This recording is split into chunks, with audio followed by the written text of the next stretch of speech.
تیسرا حق قرآن کا کیا ہے؟ تیسرا حق قرآن کا یہ ہے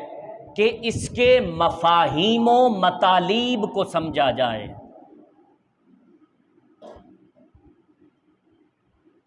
آپ کا بچہ اگر کسی اچھے اسکول میں پڑھ رہا ہے تو 1 ماہ بعد 2 ماہ بعد آپ اپنے بچے کو بلاتے ہیں اور کہتے ہیں کہ آؤ میں تمہارا ٹیسٹ لوں،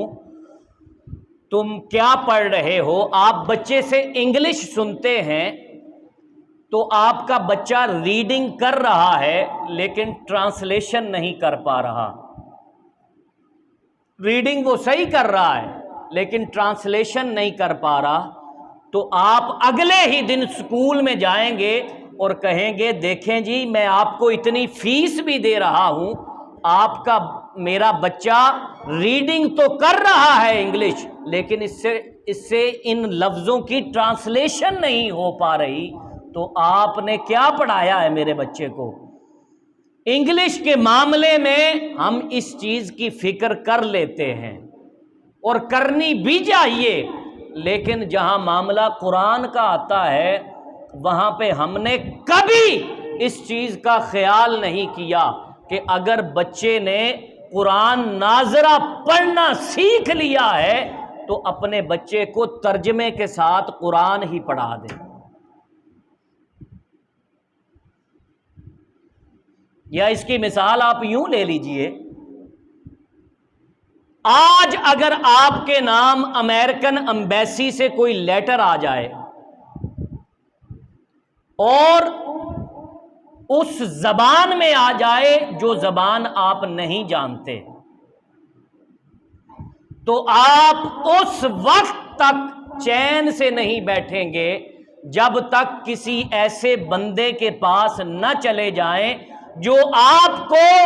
یہ بتا دے کہ اس خط میں خبر کیا لکھی ہے، کیا کوئی خوشی کی خبر ہے یا دکھ کی خبر ہے۔ اس وقت تک آپ چین سے نہیں بیٹھیں گے جب تک یہ جان نہ لیں ارے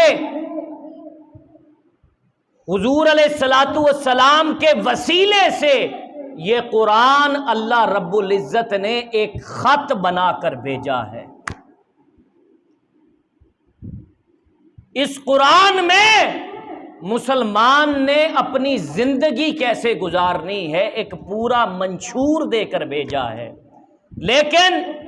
اپنی عمر کے 40 سال گزر جانے کے باوجود، 50 سال گزر جانے کے باوجود آپ میں سے اور مجھ میں سے کبھی کسی نے یہ فکر نہیں کی کہ اس مالک نے خط بھیجا کیا ہے۔ ہم قرآن کو ترجمے کے ساتھ پڑھ لیں، ہم قرآن کی ٹرانسلیشن کسی اچھے سے استاذ کے پاس پڑھ لیں، ہم اس چیز کا کبھی خیال نہیں کرتے۔ تو قرآن مجید کے 3 حقوق میں نے بیان کیے۔ پہلا حق اس پر ایمان لانا، دوسرا حق صحت لفظی کے ساتھ اس کی تلاوت کرنا، تیسرا حق اس کے مفاہیم و مطالب کو سمجھنا۔